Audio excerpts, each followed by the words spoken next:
Hi guys, welcome to Dip Into Nonfiction. Today is really special because I'm sharing with you one of my favorite genres, poetry. Now, poetry might not seem like it's nonfiction, but it is found in nonfiction sections at libraries. So I have some really incredible books that I'm going to share with you. First, I'm actually going to just talk about some of the books. I want to feature these. You can see poetry for young readers. These are an awesome collection. There's a ton of them. In my collection, we have a book that's called American Poetry. Has a bunch of different American poets. And these are really great because they give you a few poems. They're inside, you'll see there's a little bit of introduction. You can read about poetry and the American poetry and what they're talking about. And they even give, like, at the beginning, there's a little bit of, they get a little info before. So you can kind of teach kids about poetry while you're exposing them to poetry at the same time. That's why I love this collection. So this one's American poetry. This one is Carl Sandburg. And also the illustrations that go with them are incredible. These these are published by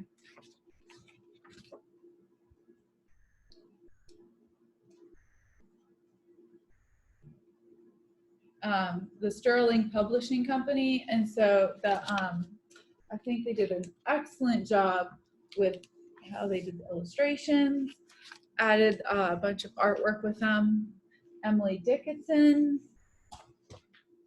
My Angelou, this one is a great one. I love this one. I recommend this one. This is great because the illustrations in this as well are great. I'm actually not going to read a poem out of this book, but I am going to read a Maya Angelou poem that is found in this book, but a different version of it. I love this. This is incredible because it is her poem, Life Doesn't Frighten Me at All, but on each page it features the paintings are by Jean-Michel Basquiay, and I love his artwork. His artwork is incredible, and I have a lot of program stuff that we can do with the Crown, his artwork and stuff. So when we can do in-person programming again at the library, I'm going to continue to feature this stuff, but I'm going to save this book for last. I'm going to read you guys this in a minute. This one is great. This one's cool because you go through different poems of different summer, winter, fall, spring. It covers all the different seasons. And another one of my favorite is they have a Langston Hughes one. So these are incredible. And I pulled out a few of the and another one, I apologize, Robert Frost. So the ones that I'm going to feature, I just saved for last because I'm going to read a few poems to you guys, and then I'll save my favorite one for last. So we'll see how many poems we get through. We might not get through all the ones I pulled out and picked from, but the first one I'm going to share with you actually is Robert Frost one. So I want to shout this out and dedicate this to all the kids I went to high school with and did color guard with, and you will know why I'm going to share this one. But and Tara, also for you. But this one is called The Road Not Taken. So I love this poem for many, many different reasons. It's beautiful, but I'm just going to share this one with you. And actually, you know what? Here's the picture with it. So I'm just going to hold it down here so I can really see it and kind of read it correctly. Sometimes I'd like to really show you guys the pictures the whole time I'm reading it, but poem, you can kind of hear it. It's more audio and visual as well. So The Road Not Taken. Two roads diverged in a yellow wood, and sorry I could not travel both and be one traveler. Long I stood and looked down one as far as I could to where it bent in the undergrowth. Then took the other just as fair, and having perhaps the better claim, because it was grassy and wanted wear. Though as for that, the passing there had warned them really about the same, and both that morning equally lay in leaves no step had trodden black, yet knowing how way leads on to way, I doubted if I should ever come back. I shall be telling this with a sigh. Somewhere ages and ages hence, two roads diverged in a wood, and I took the one less traveled by, and that made all the difference. So again, there you can see the yellow wood. This is just a painting by, it doesn't say on the page, but you see the yellow trees, and then there you see the well-worn path and the less well-worn path. But this poem is more metaphorical, not literal. So I love this. I would recommend these poetry for young people. It's great. But poetry is not all just serious. Poetry can be funny and silly. And I love Shel Silverstein. They are so funny. They're so great. These poems, I know I flew through these when I was a kid, and I read these all to my children. And I'm going to share with you one of my favorite poems from here. It's just so silly. And I don't know if you guys like peanut butter sandwiches. Miss Neva loves peanut butter and jelly sandwiches. And we have a crazy king that only eats peanut butter sandwiches. So I'm going to share with you peanut butter sandwich. I'll sing you a poem of a silly young king who played with the world at the end of a string, but he only loved one single thing, and that was just a peanut butter sandwich. His scepter and his royal gown, his regal throne and golden crowns were brown and sticky from the mounds and drippings from each peanut butter sandwich. His subjects all were silly fools, for he had passed a royal rule that all they could learn in school was how to make a peanut butter sandwich. He would not eat his souvenir steak. He scorned his soup and kingly cake, and told his courtly cook to bake an extra sticky peanut butter sandwich. And then one day he took a bite and started chewing with delight, but found his mouth was stuck quite tight from that last bit of peanut butter sandwich. His brother pulled, his sister pried, the wizard pushed, his mother cried, "My boy's committed suicide!" From eating his last peanut butter sandwich. The dentist came. The royal plumber banged and knocked, but still those jaws stayed tightly locked. Oh, darn that sticky peanut butter sandwich. Oh my gosh, that is so gross. Oh dear, what's gonna happen? The carpenter, he tried with pliers. The telephone man tried with wires. The fireman, they tried with fire, but couldn't melt that peanut butter sandwich. With ropes and pulleys, drills and coil, with steam and lubricating oil, for 20 years of tears and toil, they fought that awful peanut butter sandwich. Then all his royal subjects came. They hooked his jaws with grappling chains and pulled both ways with might and main against the stubborn peanut butter sandwich. Each man and woman, girl and boy, put down their dough and pots and toys and pulled until crack! Oh joy! They broke right through that peanut butter sandwich. A puff of dust, a screech, a squeak. The king's jaw opened with a creak.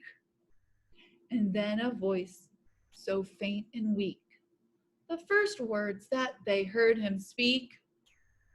were, how about a peanut butter sandwich? That silly king wanted some more peanut butter sandwiches after being stuck for 20 years. I always find that book so funny, or that poem so funny. I also like this too, because right next to it is a demonstration that poetry doesn't always have to be linear like this. You can do unique things with words and the shape of words. And I've seen where words, you can make your poetry look like a vase, or the words can go in like a different shape. So this one, there's a word for each thing, and it lines all the way down. And this one's called Lazy Jane. I'm just going to read it because I was already talking about it, but it's really funny. Lazy, lazy, lazy, lazy, lazy, lazy Jane. She wants a drink of water, so she waits and waits and waits and waits and waits and waits for it to rain. All right, that one's a great one. But he has 3 collections of similar ones to this, and they're great. They're really good for when you're looking for something silly to read. I love the young poetry ones because they're more serious. A lot of them take a lot of cultural references, and they use a lot of poetry from Langston Hughes, which is during the Harlem Renaissance back in the 20s. And you got even Emily Dickinson, and then you got some more current ones as well. So I think that's why they are great. But now for our final poem that I'm going to share with you, I'm going to read Maya Angelou's Life Doesn't Frighten Me at All. And it is her poem that is one of her poems that you can find in wherever her book went. I just got out. Yeah, that poem is found in here in poem form. This is actually in a picture book form, but it is the same poem. So, Life Doesn't Frighten Me at All. Poem by Maya Angelou and paintings by Jean-Michel Basquiay. Just FYI, his painting recently, well, maybe like quite a few years ago, was the highest sold painting ever, made history by selling it for, I'm not exactly sure what number, but it was a lot. And his paintings are incredible. So, life doesn't frighten me at all.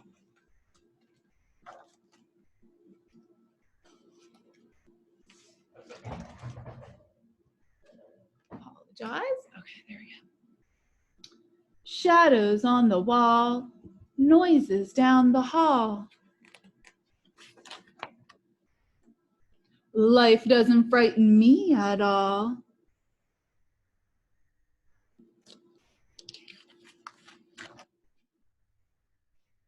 Bad dogs barking loud.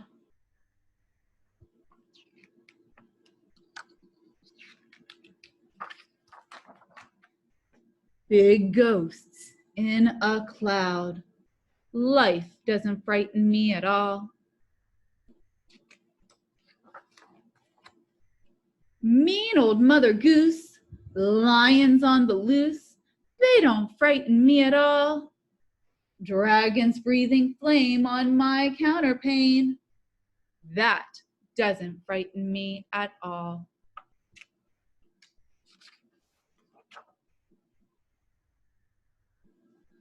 I go boo, make them shoo. I make fun, way they run. I won't cry, so they fly. I just smile, they go wild. Life doesn't frighten me at all.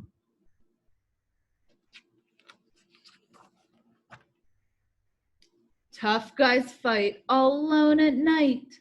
Life doesn't frighten me at all.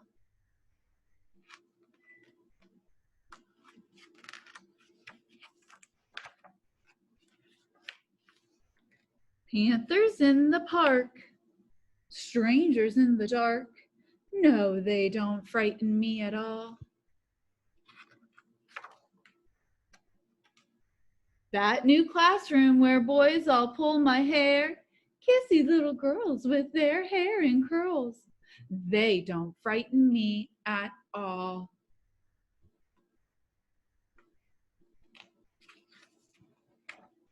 Don't show me frogs or snakes and listen for my screams. I'm not afraid at all. It's only in my dreams. I've got a magic charm that I keep up my sleeve. I can walk the ocean floor and never have to breathe.